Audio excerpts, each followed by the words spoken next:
வணக்கம் மக்களே, நாம இந்த ஆரோக்கியமான பதிவில் நம்மளுடைய நரம்புகள் பலம் பெறுவதற்கு நாம என்னென்ன மாதிரியான ஆரோக்கியமான உணவுகளை எடுத்துக்கொள்ள வேண்டும் அப்படின்றத பற்றி பார்க்க போகிறோம். இன்றைய தலைமுறையினர் இந்த நரம்பு சம்பந்தப்பட்ட பிரச்சனையால் மிகவும் அவதிப்படுறாங்க. இதன் மூலம் அவங்களுக்கு எழுதும்போது கைகளில் நடுக்கம் ஏற்படுவது, பொதுவாகவே உடல் சோர்வடைவது, களைப்பு, தலைவலி, நிலை தடுமாற்றம், கால் மற்றும் கைகளில் நரம்புகள் இழுக்கக்கூடிய தன்மை பிரச்சனையெல்லாம் உண்டாகுது. பொதுவாக நரம்புகள் பலம் பெற வேண்டும் என்று நினைக்கிறவங்க நரம்புகளுக்கு அதிகமாக ஊட்டச்சத்து அளிக்கக்கூடிய உணவுகளை எடுத்துக்கணும். லவங்கப்பட்டை, பூசணி விதைகள், வால்நட், ஃப்ரக்கோலி, கீரை வகைகள், இனிப்பு உருளைக்கிழங்கு, தேங்காய், ப்ளூபெரி, அவகேடோ, பச்சை இலை காய்கறிகள், பழங்கள் போன்ற உணவுகளை எடுத்துக்கணும். ஸோ இந்த உணவுகள் மட்டும் கிடையாது மக்களே, இன்னும் அதிகமான உணவுகள் உங்களுடைய நரம்புகளை பலப்படுத்தும், நரம்புகள் சார்ந்த பிரச்சனைகளை வராமல் தடுக்கும். அந்த உணவுகளினுடைய பட்டியலை விளக்கமாக பார்க்கலாம். அதை பற்றி பார்க்கறதுக்கு முன்னாடி இந்த வீடியோக்கு மட்டும் ஒரு லைக் கொடுத்துட்டு இந்த தகவலை உங்களுக்கு தெரிஞ்சவங்களுக்கும் ஷேர் பண்ணிடுங்க. ஏன்னா இது அவங்களுக்கும் பயனுள்ளதாக இருக்கக்கூடிய ஒரு ஆரோக்கியமான பதிவு தான். இது போன்ற அப்டேட்ஸ்கள் நீங்கள் தொடர்ந்து பார்க்கறதுக்கு நம்மளுடைய ஹெல்த் நியூஸ் தமிழ் சேனலை மறக்காம சப்ஸ்கிரைப் பண்ணி வச்சுக்கோங்க. பக்கத்தில் இருக்கக்கூடிய பெல் பட்டனையும் கிளிக் பண்ணி ஆல் அப்படின்ற ஆப்ஷனையும் செட் பண்ணி வச்சுக்கிட்டீங்க அப்படின்னா நான் போடக்கூடிய எல்லா அப்டேட்ஸும் உங்களுக்கு நோட்டிஃபிகேஷன் அடிக்கடி வந்து சேரும். சரி வாங்க மக்களே, இப்போ வீடியோக்குள்ள போயிடலாம். அத்திப்பழத்தை நம்ம நரம்புகள் பலம் பெறுவதற்கு எடுத்துக்கொள்ளலாம். அத்திப்பழம் சாப்பிடுவதால நரம்புகளுக்கு வலிமை கிடைக்குது. உடல் பலத்தை அதிகரிக்கக்கூடிய சக்தி அத்திப்பழத்துக்கு உண்டு. அத்திப்பழத்தை தொடர்ந்து ஒரு பழமோ அல்லது 2 பழமோ நம்ம தொடர்ந்து சாப்பிடும் போது அதை வந்து உலர வைக்கப்பட்ட அத்திப்பழமாகவும் எடுத்துக்கலாம், அல்லது ஃப்ரெஷ்ஷாக இருக்கக்கூடிய அத்திப்பழமாகவும் எடுத்துக்கலாம். எப்படி எடுத்துக்கிட்டாலுமே நம்மளுடைய நரம்புகள் வந்து புத்துணர்ச்சி பெறுவதோடு நரம்புகளுக்கு அத்திப்பழம் பலத்தை கொடுக்கும். நரம்பு தளர்ச்சி உள்ளிட்ட பிரச்சனைகளுமே சரி பண்ணிடும். பிரண்டையை நம்ம நரம்புகள் பலம் பெறுவதற்கு எடுத்துக்கொள்ளலாம். உடல் நரம்புகளை நன்கு வலுப்படுத்தக்கூடிய சக்தி பிரண்டைக்கு உண்டு. பிரண்டையை உணவுகளை சேர்த்துக் கொள்ளும் போது உடலுக்கு பலம் தருவதோடு பிரண்டை நரம்புகளையும் வலுப்படுத்துது. அது மட்டும் இல்லாமல் பிரண்டையை வாரத்தில் 2 முறை சாப்பிடும் போது நரம்பு சம்பந்தப்பட்ட பிரச்சனைகளை நம்மளால வராமலும் தடுக்க முடியும். ஸோ நரம்பு சம்பந்தப்பட்ட பிரச்சனைகளை வந்ததுக்கு அப்புறம் குணப்படுத்துவதை விடவும் வராமலும் முன்னாடி நரம்புகளை வலுப்படுத்திக்கிறதுக்கெல்லாம் பிரண்டை எடுத்துக்கலாம். மாதுளம் பழத்தை நம்ம நரம்புகள் பலம் பெறுவதற்கு எடுத்துக்கொள்ளலாம். நரம்பு மண்டலம் ஆரோக்கியமாக இருக்கிறதுக்கு மாதுளம் பழம் சாப்பிடுவது ரொம்ப ரொம்ப நல்லது. ஏன்னா மாதுளம் பழம் சாப்பிடும் போது அது நம்மளுடைய உடல் சூட்டை தணித்து உடலுக்கு குளிர்ச்சியை தரும். மாதுளம் பழம் நரம்பு சார்ந்த பிரச்சனைகளை சரி செஞ்சு உடலை நமக்கு பலப்படுத்திடும். ஸோ நரம்புகளையும் நமக்கு மாதுளம் பழம் வலுப்படுத்திடும். நரம்புகள் பலம் பெறுவதற்கு நெல்லிக்காயை நம்மளுடைய உணவுகளை சேர்த்துக்கலாம். நெல்லிக்காயை பற்றி தெரியாதவங்க வந்து இருக்க மாட்டாங்க. நெல்லிக்காய் சாப்பிடும் போது உடலுக்கு தேவையான ஸ்ட்ரென்த், அந்த பலத்தை வந்து நெல்லிக்காய் நமக்கு கொடுக்குது. நெல்லிக்காய் சாப்பிடும் போது நரம்பு மண்டலம் நமக்கு வந்து வலுப்பெற ஆரம்பிக்கும். தொடர்ந்து நெல்லிக்காய் சாப்பிடும் போது உடலுக்கு வந்து இம்யூன் சிஸ்டம் வந்து நமக்கு இம்யூன் பவர் வந்து இன்க்ரீஸ் ஆகும். அந்த நோய் எதிர்ப்பு சக்தியெல்லாம் நெல்லிக்காய் நமக்கு கொடுக்கும். இதன் மூலமாக நமக்கு இருக்கக்கூடிய நோய்களையுமே நம்ம குணப்படுத்திக்கலாம். சீசனாக புதுசாக அட்டாக் ஆகக்கூடிய பாக்டீரியா, வைரஸ் போன்ற தொற்று வியாதிகளையுமே நம்ம வராமல் தடுத்துக் கொள்ளலாம். மேலும் நரம்பு தளர்ச்சி உள்ளிட்ட பலவிதமான நரம்புகள் சார்ந்த பிரச்சனைகளை நெல்லிக்காய் நமக்கு வராமல் தடுக்கும்.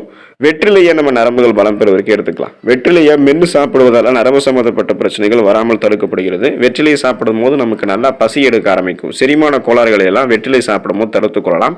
உடல் நரம்புகளை நன்கு வலுப்படுத்தக்கூடிய சக்தி வந்து வெற்றிலைக்கு இருக்கு. கண் நரம்புகள் பலம் பெறுவதற்கு நம்ம முருங்கைக்கீரை எடுத்துக்கொள்ளலாம். பொதுவாக முருங்கைக்கீரைக்கு நரம்புகளை வலுப்படுத்தக்கூடிய சக்தி அதிகமாகவே இருக்கு. பலவிதமான சக்தியை தரக்கூடிய கண் மருந்து அப்படின்னு முருங்கைக்கீரையை நம்ம வந்து குறிப்பிடலாம். வாரத்திற்கு 2 அல்லது 3 முறை முருங்கைக்கீரையை சமைத்து சாப்பிடும் போது முருங்கைக்கீரை நரம்புகளுக்கு வந்து பலத்தை கொடுத்து நரம்பு சம்பந்தப்பட்ட பிரச்சனைகளை வராமல் தடுக்குது. முருங்கைக்கீரை கண் நரம்புகளை பாதிக்கக்கூடிய செல்களை அழிச்சிடும். முருங்கைக்கீரை சாப்பிடும் போது கண் நரம்புகள் பலம் பெறுவதற்கு அது ரொம்ப உதவிகரமாக இருக்கும். பேரிச்சம்பழத்தை நம்ம நரம்புகள் பலம் பெறுவதற்கு எடுத்துக்கொள்ளலாம். பேரிச்சம்பழத்தை பாலில் சேர்த்து சாப்பிடும் போது உடலுக்கு தேவையான ஸ்ட்ரென்த், அந்த பலத்தை வந்து பேரிச்சம்பழம் நமக்கு கொடுக்கும். பேரிச்சம்பழங்களை சாப்பிடும்போது நரம்புகள் மற்றும் எலும்புகள் பலம் பெற ஆரம்பிக்கும். இதை சாப்பிட்டோம் அப்படின்னா பலகீனமான உடல் கூட நமக்கு ஸ்ட்ரென்த் அடைய ஆரம்பிச்சிடும். அப்போ நம்ம பேரிச்சம்பழங்களை சாப்பிடும்போது நம்ம உடல் மெலிஞ்சி காணப்படுது அப்படின்னா அதையும் நம்ம வலுப்படுத்திக்கலாம். எலும்புகள் நரம்புகளையும் வலுப்படுத்திக்கலாம். பழங்கள் நம்ம நரம்புகள் பலம் பெறுவதற்கு எடுத்துக்கலாம். குழந்தைகள் ஆரம்பித்து இளைஞர்களை தொடங்கி வயதானவர்கள் வரைக்கும் தொடர்ந்து ஏதாவது ஒரு பழங்களை வந்து எடுத்துக்கொண்டே இருக்கணும். அப்போ நமக்கு நரம்புகள் ரொம்ப ரொம்ப ஸ்ட்ரென்த்தாக ஆரம்பிக்கும். ஏதாவது ஒரு பழங்களை சாப்பிடுவதன் மூலமாக நரம்பு சம்பந்தப்பட்ட பிரச்சனைகள் வந்து விடுபடலாம். கீரைகள் நரம்புகள் பலம் பெறுவதற்கு உறுதுணையாக இருக்கும். நரம்புகள் பலம் பெறுவதற்கு கீரைகள் நல்ல பலன் அளிக்கும். பொதுவாக பொன்னாங்கண்ணி கீரை மற்றும் மணத்தக்காளி கீரை சாப்பிடும்போது நரம்புகளை பலப்படுத்திக்கலாம். தொடர்ந்து ஏதாவது ஒரு கீரைகளை சுழற்சி அடிப்படையில் வாரத்தில் ஒரு தடவையாவது சாப்பிடும்போது நரம்பு சார்ந்த பிரச்சனைகளை வந்து நம்ம குணப்படுத்தி நரம்பு சார்ந்த பிரச்சனைகளை வராமலும் நம்ம தடுக்கலாம். விதைகள் மற்றும் நட்ஸை நம்ம நரம்புகள் பலம் பெறுவதற்கு எடுத்துக்கொள்ளலாம். வால்நட்ஸ், பாதாம், ஆளி விதைகள் போன்றவை அத்தியாவசியமான கொழுப்பமிலங்களை கொண்டிருக்கின்றன. இந்த கொழுப்பமிலங்கள் தான் ஆரோக்கியமான சருமம், நரம்புகள் மற்றும் உயிரணு சவ்வுகளை பெறுவதற்கு உதவிகரமாக இருக்கு. அதோடு விதைகள் மற்றும் நட்ஸ்ல விட்டமின்கள், கனிமச்சத்துக்கள் மற்றும் புரோட்டீன் போன்றவையும் அதிகம் நிறைந்திருக்கு. குறிப்பாக விதைகள் மற்றும் நட்ஸ்ல பிஸ்தாவில் விட்டமின் பி என்னும் தயாமின் சத்து வளமான அளவில் இருக்கு. இந்த சத்துக்கள் அனைத்துமே நரம்புகளினுடைய ஆரோக்கியத்திற்கு மிகவும் முக்கியமானது. அப்படின்றதால தினசரி தொடர்ந்து நம்மளுடைய உணவுகளில் விதைகள் மற்றும் நட்ஸை எடுத்துக்கொள்ளும் போது நரம்புகள் நமக்கு பலம் பெறலாம். பன்றி இறைச்சியே நமக்கு வேணும் அப்படின்னா விருப்பம் இருக்கும்போது நம்மளுடைய உணவுகளை சேர்த்துக்கிட்டா நமக்கு நம்மளுடைய நரம்புகள் வலுப்பெற ஆரம்பிக்கும். பன்றி இறைச்சியில் நரம்புகளினுடைய ஆரோக்கியத்திற்கு அத்தியாவசியத்தான விட்டமின் பி என்னும் தயாமின் சத்து வளமான அளவில் இருக்கு. மேலும் பன்றி இறைச்சியில் பொட்டாசியம், பாஸ்பரஸ், புரோட்டீன் போன்றவையும் அதிகம் நிறைந்திருக்கிறதால மாதத்தில் 4 தடவை, அதாவது வாரத்தில் ஒரு தடவை பன்றி இறைச்சியை நம்ம எடுத்துக்கொள்ளும் போது நரம்புகள் நமக்கு பலம் பெற ஆரம்பிக்கும். ஓட்ஸை நம்ம நரம்புகள் பலம் பெறுவதற்கு எடுத்துக்கலாம். ஒருவேளை நீங்கள் வெஜிடேரியனாக இருந்தீங்கன்னா பன்றி இறைச்சிக்கு பதிலாக ஓட்ஸை சாப்பிடலாம். ஏன்னா ஓட்ஸ்லையுமே விட்டமின் பி அதிகமாக இருக்கு. கூடுதலாக ஓட்ஸில் புரோட்டீன், மெக்னீசியம், இரும்பு சத்து, இந்த மாதிரி ஜிங்க் போன்ற சத்துக்கள் எல்லாமே இருக்கு. இந்த சத்துக்கள் அனைத்துமே உங்களுடைய நரம்புகளை அமைதியடைய செய்யும். ஸோ நரம்புகளை தளர்வடைய ஆரம்பிச்சு, அதாவது நரம்புகளை தளர்வடையாமல் உங்களுக்கு இந்த ஸ்ட்ரெஸ் டென்ஷன்லேருந்து நீக்கி நரம்புகளினுடைய ஆரோக்கியத்தை உங்களுக்கு ஓட்ஸ் மேம்படுத்தும். கடல் உணவுகள் எடுத்துக்கொள்ளும் போது நரம்புகள் பலம் பெறும். நரம்புகளினுடைய ஆரோக்கியத்திற்கு மிகவும் முக்கியமான சத்து எதுன்னு கேட்டீங்கன்னா அது விட்டமின் B12 தான். இந்த விட்டமின் B12 மூளை நரம்புகளினுடைய ஆரோக்கியத்திற்கும் மிகவும் அவசியமானது மற்றும் மன இறுக்கத்தை தடுக்கிறதுக்கும் மன இறுக்கத்தை குணப்படுத்துவதற்கும் முக்கியமான சத்து இந்த விட்டமின் B12 தான். இந்த விட்டமின் B12 குறைபாடு ஏற்படும் போது இதயம் சார்ந்த பிரச்சனைகள், நரம்பு சேதம் எல்லாம் உண்டாகும். கடல் உணவுகளான மீனில் விட்டமின் B12 அதிகமாக இருக்கு. ஆகவே அடிக்கடி கடல் உணவுகள் சாப்பிடும் போது இந்த மீன், அதுக்கப்புறம் நிறைய உணவுகள் இருக்கு கடல் உணவுகளில். ஸோ அதெல்லாம் எடுத்துக்கொள்ளும் போது நரம்பு சம்பந்தப்பட்ட பிரச்சனைகளை குணப்படுத்தி வராமலும் தடுக்கலாம்.